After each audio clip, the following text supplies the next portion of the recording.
the little bit of empathy the narcissist has, who is going to be more likely to get to be the lucky recipient of the narcissist's empathy? And I can give you some examples. Someone who is what the weird position is for a person who first was raised by a narcissist and then later has to figure out, now what do I do with it, you know? And so here's my answer. It doesn't matter how wealthy you are, how educated you are, how poor you are, what race you are. Anything is possible, and we all poop. That's right. We all poop. You know, isn't that little kid, deep thoughts from Tracey. Deep thoughts from Tracey.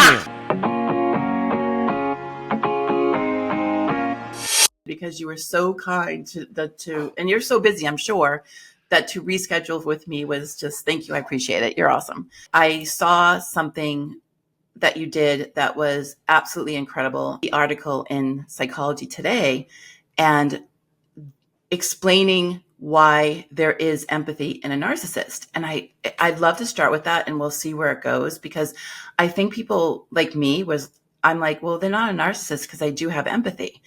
But Sure. Well, first of all, it's great to be here, Tracey Ann. Thank you. Thank you for having me. I like your energy. I mean, listen, the highlights don't hurt either. I mean, really, really good work with that colorist you've got. Got to do a shout out. Thank you. Yes, that's narcissists, right? Yeah. Narcissists are one of the most challenging personalities that a person could really encounter. And, I just want to start by saying, the narcissist, it could be anywhere in your life. It could be in your personal life, in your friendship circle, a family member. It could be inside your house. It could be at work. It could be a boss or a colleague. And, we are talking more today, not just on this podcast, but in our culture about narcissism, because it's sort of come out of the closet. It's a problem many of us have dealt with for years, right? Well, one of the things that I think you were kind of getting to when you talk about empathy and the complexity, the confusing nature of the narcissist when it comes to empathy, is that narcissists are not 0% or 100% about anything usually. So, when we hear the word narcissist, we always want to tell ourselves that that's a box that we check yes or no. Someone is either a complete narcissist or not at all. And of course, we're all getting better educated and we're understanding it's a spectrum. Someone may be, a little narcissistic or may present a lot of the criteria of narcissistic personality. But here's what's confusing about the narcissist. We say that part of what makes a narcissist is that they lack empathy. But here's the thing. They don't lack empathy in every case, all the time, for every single person. It is not 100% or 0%. There are actually some people that a narcissist can access the little bit of empathy they have in them. They're not heartless people completely necessarily. They may be heartless with some or many people, but they do have a shred of empathy. It kind of goes against our myth of them having zero empathy, but you're right. Like, it would be somebody that was a complete sociopath, which is obviously different than, someone with narcissistic behavior. And I love that. That whole spectrum thing. I think you're one of the first people that I think I've heard. And again, I am new to the narcissistic behavior and word that says it's on the spectrum. You're right, because I'm like, you see people and you're like, well, they have qualities. I guess they don't have all of them. Isn't it, I guess, 5 of the 7? How many qualities are there? Explain a little bit more on narcissism in case there's somebody out there, in case there's somebody who doesn't know, which I'm sure everyone does, but. There are many different criteria one must meet to have the official diagnosis by a licensed professional of narcissistic personality disorder. Now, one must have a certain number of those criteria, but not every single number. So even among those who have a diagnosis, there's a spectrum. because not all narcissists are exactly the same. But a few of the chief things that we see with someone who's narcissistic, we do see a lack of empathy. So they don't have empathy in the same way someone who's not narcissistic does. They will have problems in their interpersonal relationships. They will have a sense of entitlement. They will have a sense of superiority, as if they are somehow better or superior to others. So those are some of the chief criteria that a narcissist will have. But I just want to go back a little bit, though, to the point of empathy and make sure that people listening really understand what makes the narcissist so unique when it comes to empathy. And that is, who can the narcissist have empathy for? The little bit of empathy the narcissist has, who is going to be more likely to get to be the lucky recipient of the narcissist's empathy? And I can give you some examples. Someone who is sick or fragile or vulnerable might be the lucky recipient. Someone that the individual has power over or sees as weak in some ways. A narcissist really likes to feel powerful. And so a narcissist sometimes will be a really good rescuer. They will find someone who needs rescue and a broken winged bird, someone who just really needs money and they'll give them money, or someone who really needs a lot of attention and just has really low self-esteem, and they'll be the one to tell them, you're beautiful, and they'll build them up and be their cheerleader. Meanwhile, the people at home are wondering, gosh, why aren't you that nice to me?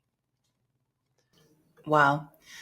That makes a lot of sense, right? Because there's that jealousy thing that if they are inferior or they feel are inferior, less than, then there's that power over them. That makes a lot of sense. And I guess that would be why, funny, this is going to be weird, but in The Sopranos, I think that the lead, what's his name? Tony Soprano was a narcissist, but he had this crazy obsession with this horse and was like so empathetic toward, but to nobody else. That a weird analogy, and I was going to say, I think all of us have at one point or another been with somebody like that. And my question to you is, because I have been in a relationship with an addict, and do they go hand in hand sometimes, a narcissist and an addict, or is that no, yes? Well, I would say that a narcissist is very oriented around power and hierarchies. So, one of the things that a narcissist is just by definition always going to be looking to do is to try to figure out how they are going to have the most leverage to be higher in the hierarchy than anyone in close proximity to them. So, a narcissist who is not an addict themselves may find themselves with someone who is an addict because they will tell themselves, well, the person I'm in a relationship with, they're the patient. They're an addict. They need Okay. help. It's so easy to lay the blame on that addict. That narcissist is going to be able to use the addict as a scapegoat for so many things. Gotcha. That makes a lot of sense. Okay, so it's not so an addict wouldn't necessarily be the narcissist. It would be the person that they would choose might be an addict because they have that power over them, that savior, that martyr complex. Yeah. Well, it could be both. It could be both. Narcissists can self-medicate with drugs or alcohol because remember, they are human beings and they also have moments of extreme frustration. The narcissist may act on the surface like they are so tough and powerful, they've got it all figured out. Their what doesn't stink. They may act like that, but deep down, they live in an unconscious state of kind of hypervigilance because they're always fighting for something. They're always fighting for their life, for their ego, for attention, for everything. So yes, there is a need that a lot of narcissists have to self-medicate. Some will turn to alcohol or drugs. Some will turn to, a temper tantrum. Some have anger problems because that's where they get their dopamine rush, having the big dumping, the big kind of, overwhelming situation where they can vent it out to somebody else. So yes, narcissists can be alcoholics and addicts as well. They can find themselves seeking out one for other reasons. So I'm going to go into what I originally was going to have you here for. Is where are you going to take me? Where are we going to go? We're going to go on a little journey to growing our up first with trip together. Our first trip. Growing up with a narcissist. I did not. But I tell you, I have so many friends that say they grew up with a narcissistic parent. And both the girls I'm thinking of that are very close to me, with a mom. And so what does that look like as a kid growing up with a narcissistic parent? Growing up with a narcissistic parent, sometimes it's one parent you may have who's a narcissist. Sometimes it could be two. My heart goes out to you in the biggest way, because I know what that means is how many nights there were for you when you were a kid up in your room feeling confused or maybe crying and just feeling like, why am I bad? What's wrong with me? Why did the factory make a bad model when they made me? What's wrong with me? I can't explain it, but I know it deep down. Deep down, I know it. And this is the thing. Kids don't have the coping mechanisms, the rational thought that adults are capable of. So sometimes the sense that a kid makes of things, they're putting two and two together sometimes, and sometimes they're getting three or five. It's not correct, but it's what they tell themselves. It's a child's thinking. So a lot of times what happens when a narcissistic parent makes a kid feel that love is conditional. You're bad. You're not loved because you didn't get the right grade on that test, because you don't have the right friends, because you are gaining too much weight, because you can't play football as well as the other kids. They will shut them out. The narcissistic parent has ways of shunning them, of letting them know, you didn't make the cut. You're not good enough for me. And so the poor kid internalizes all of this. They start to feel this deep sense of deficiency. And, it takes them many, many, many years to, first of all, even start to understand it, that this was wrong what the parents did, that it wasn't them. Because kids, they make their own sense of things. And a lot of times the conclusions they come to are faulty. They're faulty.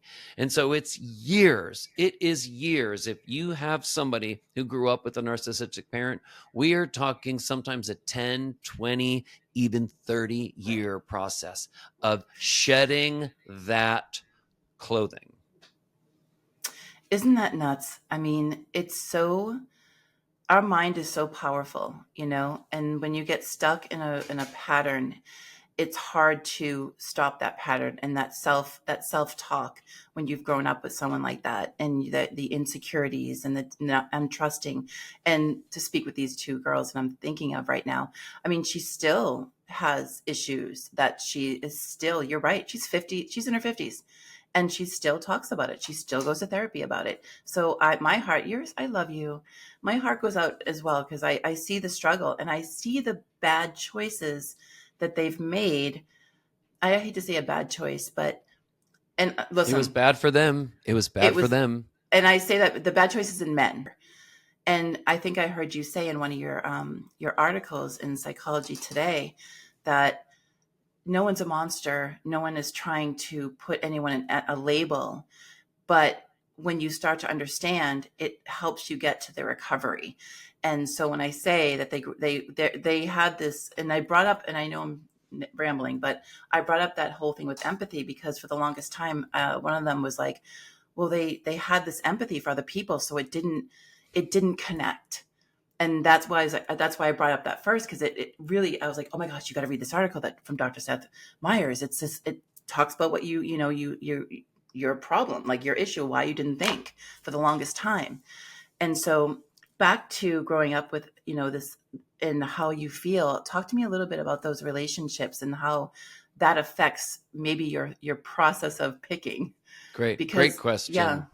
And by the way, Tracy Ann, I really appreciate what you're doing with this podcast, because just talking about it and having kind of your personality where, anyone's going to feel like it's okay for them to talk and to say stuff, even if sometimes it's embarrassing. It's a Yeah. service. So thank you for that. Thank you. And my middle name's embarrassing. I know, right? Well, gosh, it turns out we have even more in common than I know. But when we think about what it feels like to be on the other end of narcissism as a kid, so you've got a narcissistic parent, a few of the terms that come to mind are twisting your mind bending, confusing. The whole experience is mind bending. A narcissistic parent will take a child's mind, sense of predictability, sense that there are predictable rules and predictable conventions in relationships that we honor together.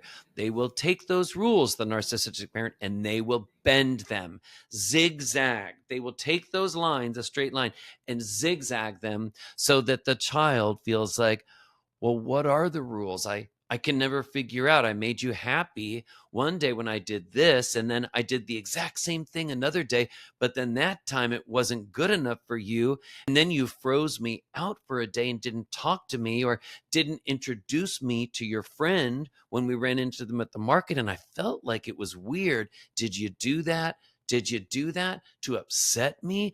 I can never figure you out, Mom. I can't figure you out, Dad. What is it me? Is it me? And so that's what happens to the kid.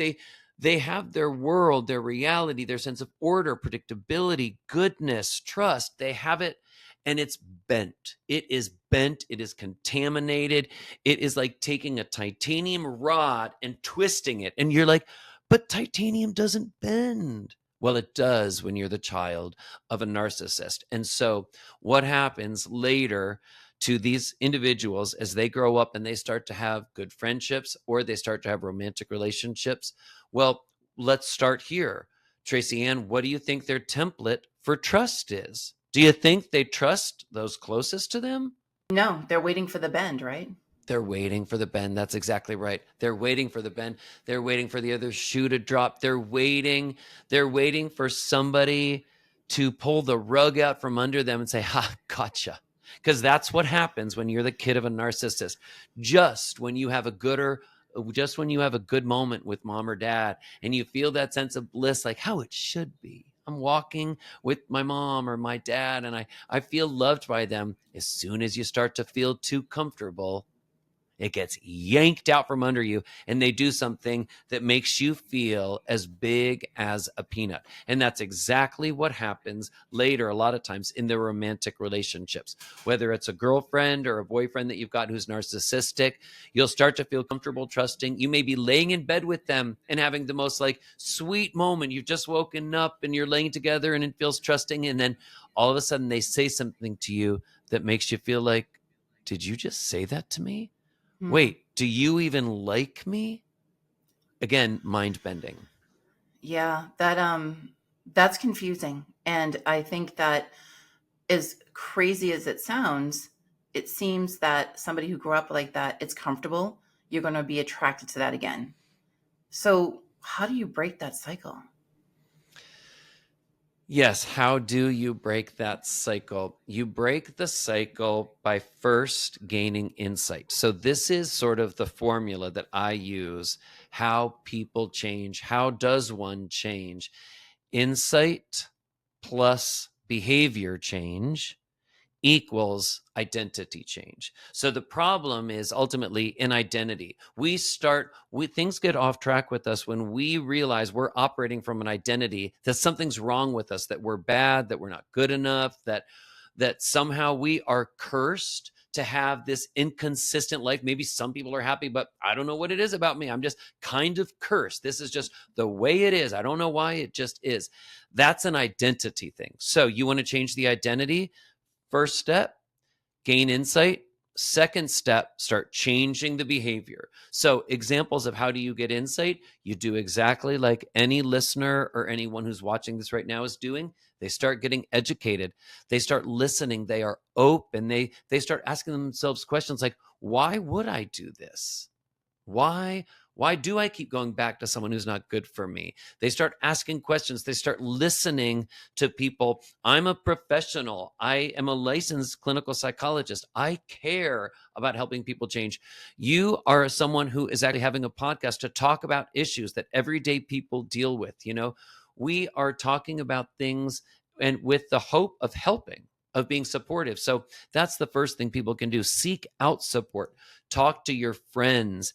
Say, listen, I think I'm kind of tired of being so sad all the time with the people that I date. I think I might be starting to get to the point where I'm done, where I'd rather be single than in yet another unhappy relationship. You can read self-help books. There are wonderful podcasts, Tracey, and I've got my own podcast, Insight with Dr. Seth. There are so many races out there. So gain insight. And then the little bit harder thing is changing the behavior. So one example of a little behavior that sounds little, but it's actually ginormous, would be the next time, let's say you're single, you are out at a party with someone and you find yourself attracted to somebody. Now, let's just say this is a guy and he's giving off that air. Your radar goes off and you find him attractive. But you can also tell, like, he's a little wrapped up in himself, doesn't ask you a lot of questions about yourself, kind of seems like he's a little too cool for school. You know what I'm saying? He asks for your number. You're like, this guy is so attractive. You are sexually attracted. You want to go on a date with him. But your instinct tells you there's something about this guy that doesn't feel right to me in my body, that this guy might turn into someone who isn't the right guy for me, doesn't show me consistency, reliability, seems too into himself, needs too much attention. And rather than give him your number as you may have every other time, the behavior changes. You say, you know what? Actually, I've appreciated meeting with you, but I think I'm gonna pass. That is contrary action. You are doing the contrary thing to what you want to do. But the more you practice those little behaviors of trusting your instincts and protecting yourself, that's how you get a stronger identity. I feel like I've been talking for like 24 straight hours. Are you sick of my voice yet? No, not at all. In fact, I need more of it because you are a wealth of information, and narcissism is just the tip. And I could listen to you all day. Two questions. One is going to be, what are those flags when you see someone that's a narcissist? And then the second one is, sometimes someone might just be insecure and full of themselves.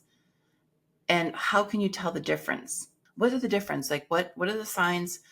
What are the red flags? And how can you tell the difference between just an asshole and someone who's a narcissist? Sure. Well, I would say that some red flags with a narcissist, or when you are talking to them, they may be kind of, just while they're talking, you kind of looking over their shoulder. You feel like their eyes are kind of like still kind of like checking out the scene, looking around. They seem slightly distracted. I mean, listen, my guess is, and my belief is that we are all good, valuable, interesting people. If someone's going to be talking to me, I want them to be focused on me, right? I mean, how much exciting stuff is going on? Maybe we're only going to talk a few minutes, but while you're with me, let's buck up, and actually look in my eyes. So, I think distraction and kind of looking over the shoulder, it's a behavior that is sometimes designed by narcissists so that it makes the person talking to them feel like they are lucky. When their eyes do rest on them, they should feel lucky for that split second. But they better work hard to keep them interested, because that's what a catch the narcissist is. So you don't want to feel any of that. So like just when I'm talking to you, Tracey Ann, as we're talking, there's nothing getting in between us talking. I'm looking at you, you're looking at me. I ask you questions, you ask me questions. We go back and forth. It's like a healthy tennis game. back and forth. There's something predictable about it. Sometimes when you're talking to a narcissist, you may start to feel a little anxiety, like you need to really say something to keep them interested, or you need to really impress them. You start idealizing them. Oh my God, they're so hot. They're more attractive than I am. They would never be interested. So those are some of the signs. And then, of course, another obvious sign is if they don't ask you questions about yourself. You really want them to ask you questions to show a curiosity, like they want to know who you are, Yeah. not just your name or where you live, but like, what kind of stuff do you like to do? Who do you live with? What do you do for work? Do you like that job? Have you been there a long time? And they ask because they show curiosity. They actually want to like get to know you. A narcissist doesn't really have a deep interest in knowing about your day. A lot of people in longer term relationships with the narcissist will say, at the end of my day, we both came back home and they never asked what I did or what happened to me all day long. They seem to have like no curiosity because they don't really want that deep connection. People who want intimacy, they want to connect. So those are some examples. Can someone change if they're a narcissist? Narcissists can change to some limited extent. I love that. Someone who is narcissistic, and again, we're talking about someone who, has many criteria, may even have the full-blown disorder as diagnosed by a mental health professional. Someone who's narcissistic, they could change somewhat, a little bit. They could change things like little behaviors. One example would be the narcissist who just comes home a couple of hours late because they got sidetracked and they never thought about the fact that someone was holding dinner for them or maybe worried about them. You are probably not going to ever get a narcissist to feel sad or think about your feelings in the way you, as a normal person, might think about them. But you can possibly get them with a lot of work to call, to let you know that you will be late. So one of the things that people need to ask themselves when they're in relationships, once they're like, oh God, I'm in it. Oh Lord, I'm in it. I'm in it. It's, we all know once you're in a relationship, God forbid, you own property together or have children together. It is not easy. We all know to get out of these relationships, especially depending on where you live. If you live in an expensive area, and it would mean, all of a sudden you go from, a house where you guys all have room to, a tiny 2-bedroom place where you're all on top of each other, or you've got to separate children and develop a custody arrangement. We know it's not easy to get out of these relationships, but, one of the things that you can do is you can say, what can I change in this relationship? What is changeable so that I don't have to feel so anxious or so bad about myself all the time?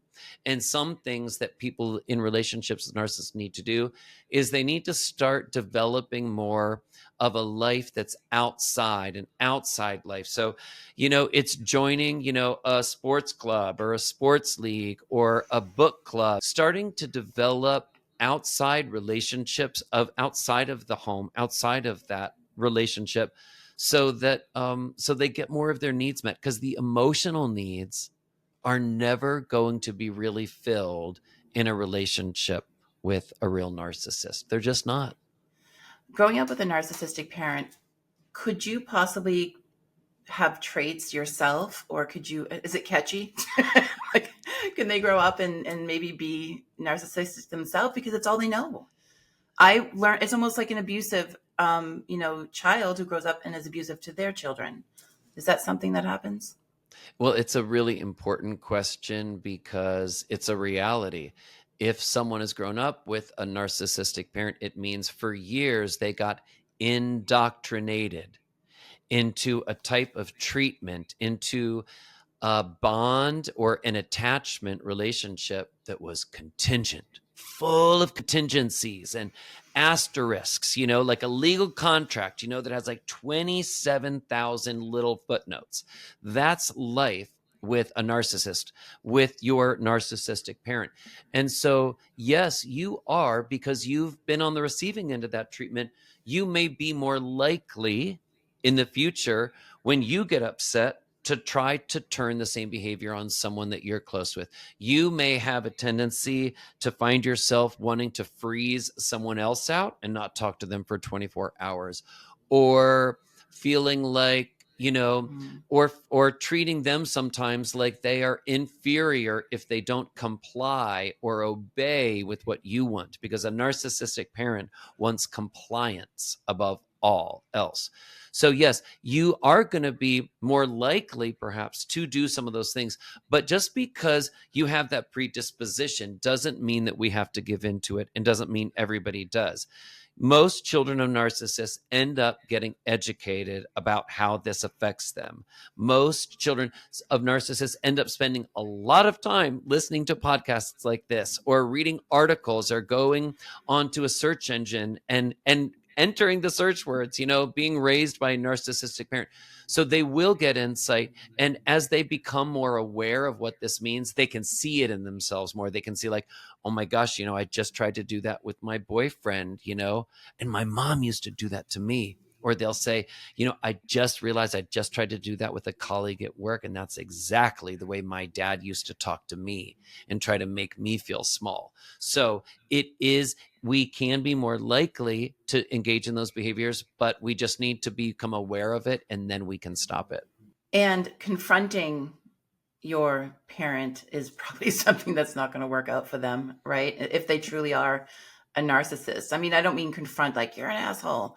I mean, excuse me. I mean, confront them like, okay, I did the work. I'm listening. I'm going to therapy. I'm, reading books, doing the self-help, but now I need to talk to my mom or my dad and see if they can see that they hurt me. Is that something that you would advise, or is that just something that it just seems to me like it was something that just going to go bad? Because if they are truly a narcissist, they're not going to acknowledge it. But well, you asked such great questions, Tracey, and because thanks. you're really getting into like the real nuts and bolts of like what the weird position is for a person who first was raised by a narcissist and then later has to figure out, now what do I do with it, And so here's my answer. I think very strongly, if you've been raised by a narcissistic parent, the best thing that you can do for yourself is find a therapist and actually week after week really start to go through this process and work with someone to talk about what might make sense in terms of having a conversation with your parent. This is, everybody can benefit from therapy, I think, about some issue, but especially when we are talking about narcissism, though. Not everyone has had their mind bent over so many years in the way that being raised by a narcissist does to a child. So this is in a league of its own that requires therapy, I believe, to truly work through it. So work on that issue and, take a few months and really talk about, what would make sense if I can't say something to my mom or dad about this. What would be a good way for me to say something where I can represent myself? That I deserve that, to be able to represent myself somewhat, and yet also, make room for the fact that this individual, my mom or dad, if they were a narcissist, they probably didn't get their own needs met. And, if your parent tried to be there for you in other ways and provided support or financial support, we don't throw out those relationships, So I really think that working with someone to talk about and figure that out is really important. But here's one last thing, though, that I want to say. I do want to caution people about what's realistic to expect when you confront a narcissist, whether it is a narcissistic parent or a narcissistic husband or wife or girlfriend or boyfriend or best friend or sibling. Let's take, in this case, the narcissistic parent. This is an example of something a narcissistic parent who's trying may be able to do with you when they talk with you. They may be able to say something to you like, I know I could have been a better mother. I know that I could have probably been a better mother, and I apologize for that. Okay, that's one thing. That's on an honest scale. I would say that's maybe, let's say, maybe a 5 or a 6. Here's what's really honest on the honest scale. Here's what's a 9 or a 10 on the honest scale. That parent saying, I am sorry for the way I shamed you and said all those nasty things about your body. I'm sorry when you came home from the prom that night, what I said to you that night and you ran out crying. I am sorry about the way I spoke to your dad about you behind his back and put you in the middle. I am so sorry for that. Okay, the difference is that sorry is explicit. It's saying exactly the ways that you were hurt. The narcissistic parent can only do so much. They can only let in so much awareness. They can say something a lot of times like, I could have been a better parent, but they don't have the integrity and the courage and the strength and the ego strength to be able to be honest, not only with you about how they hurt you, they can't even be fully honest with themselves about how bad it was. Because most or all narcissists, they don't see themselves that way, do they? Most narcissists, by definition, don't have that kind of self-awareness. But here's what's important. They also don't want it. Yeah. Okay, Wow. this is one expression that I use to help people understand narcissism. A lot of times they don't get it, but they also don't want to get it. That's pretty powerful. I say that because my boyfriend thinks he's a narcissist. I guess for all well, I don't think he is. He thinks he is, and I think it's because his relationship with his ex-wife, they were together 18 great years. I think he was just a very insecure man, and that manifested into his behavior because I've never met a person who wants to be better. He wants to be a better person. And I'm like, babe, there's no way that a narcissist would ever say, I'm a narcissist. I want to be a better person. And then Seth, he fucking does it. He does it. I'm like, dude, he does, right? What? And that's why, I mean, and I said, and he's very caring. And I'm like, I go, babe, you are just incredibly, your abandonment issues.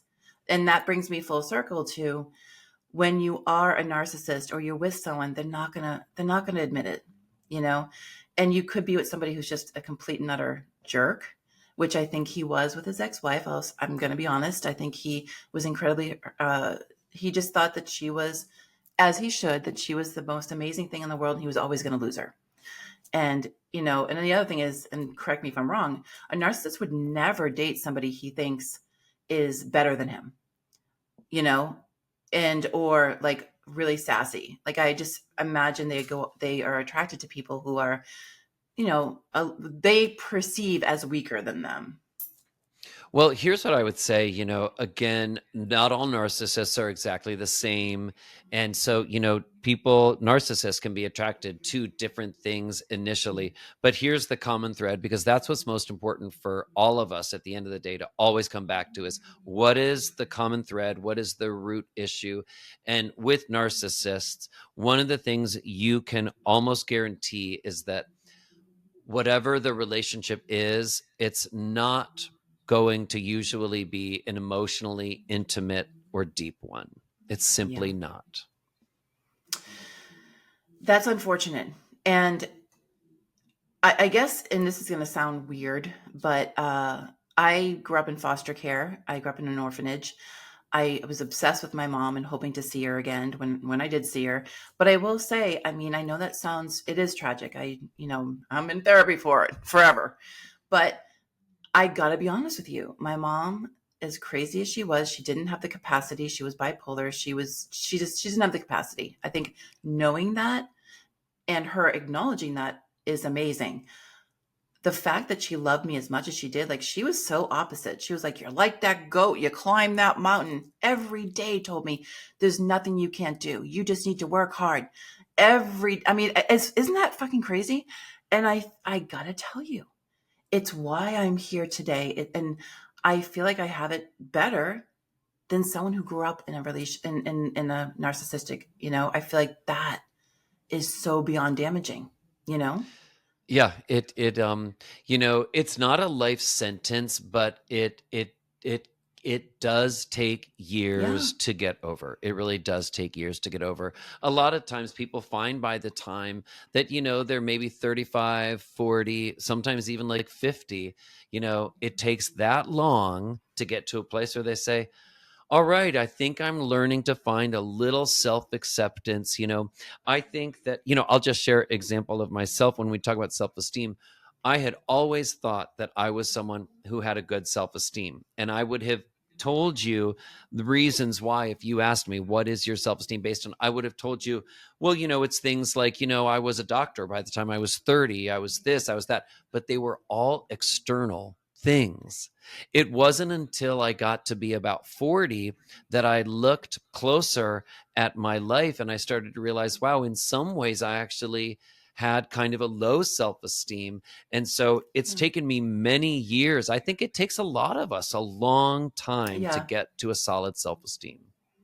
it does. Thank you for saying that. I mean, no matter where you're from, where this is, you're singing my song, because my mantra is, it doesn't matter how wealthy you are, how educated you are, how poor you are, what race you are, anything is possible. And we all poop.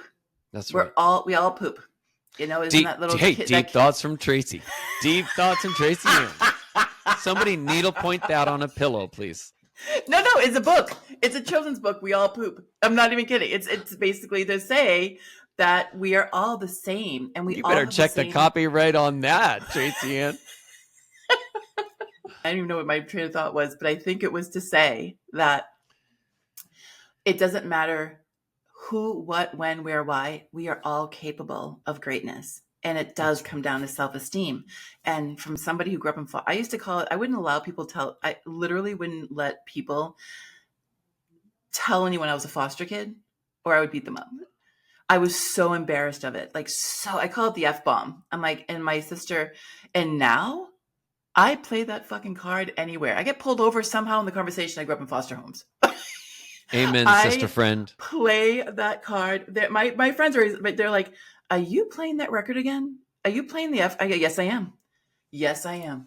I will play that fucker to the cows come home. Well, So, and it's also a way of taking what used to make us feel bad about ourselves, taking it and flipping the script and saying, no, I don't hide it anymore. I can wear that openly and proudly. It's a part of me. I don't need to apologize for it anymore. yeah. Yeah.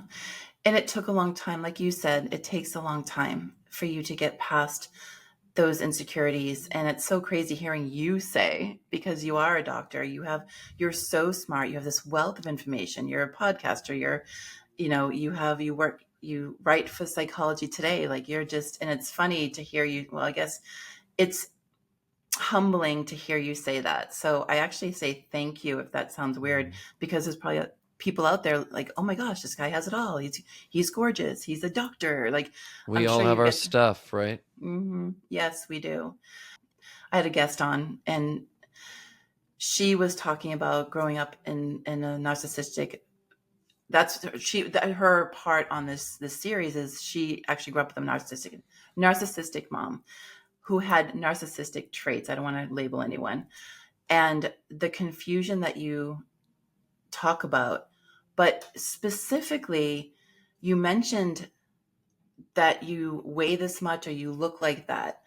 That was a huge thing with her. Is that like something that's really common with narcissistic parents, moms, that they go after what they look like? I mean, for her, it was her weight, and she still struggles to this day with it. Well, so let me ask you this question. I'll walk you through a few steps and you'll figure out where I'm going. That overweight child is at home. And then let's say it's time to leave the home. And where does the child go?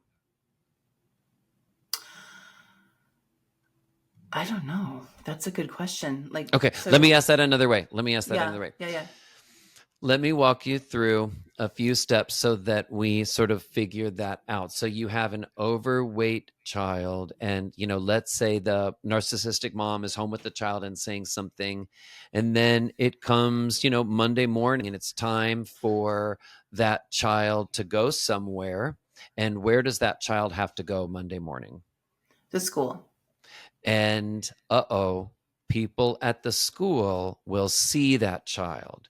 And Mm, what the narcissist thinks is wherever there are people in groups of people, image is everything. What will people think? And how the narcissistic parent thinks is everything is about the narcissist. So anything that is aberrant or problematic in that child, the narcissistic parent thinks this will reflect badly me. on me. Okay. So it's Yeah. image. It's image. If you've got 25 kids and they are in a track race, the narcissistic parent needs for their child to place in the top 5 because there's people watching, Tracey Ann. What will the Yeah. people think if my child doesn't show their superior in track? Or there are tryouts for the school play. Oh my gosh, there's 4 different girls going up for the lead. The narcissistic parent thinks, oh my God, what happens if they don't get it? The other moms will think the one who got it is better. Yeah. It's everything for the narcissistic parent is couched in terms of who's better, who's worse, who's more valuable, who's not worth a lot. It's a very skewed inner world, inner life of the narcissistic parent. And so image is everything. Performance is everything. People talk about keeping up with the Joneses. Oh, child, please. The narcissistic parent isn't concerned with keeping up. The narcissistic parent is concerned with their children eclipsing everyone else and looking more special and valuable. And when they don't, there will be hell to pay. And that child will be frozen out, neglected, or mistreated in some way because they looked bad in front of the narcissistic parent. I have another question for you. What about what about a parent that has a child that's the opposite of that, maybe is stunning, but feels like the attention is being taken away from them because the child is doing so well? Is there like a jealousy thing there? Your question is a really good one, Tracey Ann, because really it's a question that's asking in a different way, are narcissistic parents inherently competitive? And I Mm. will answer that question with a question. Hold on. Are narcissists in general competitive people? You betcha.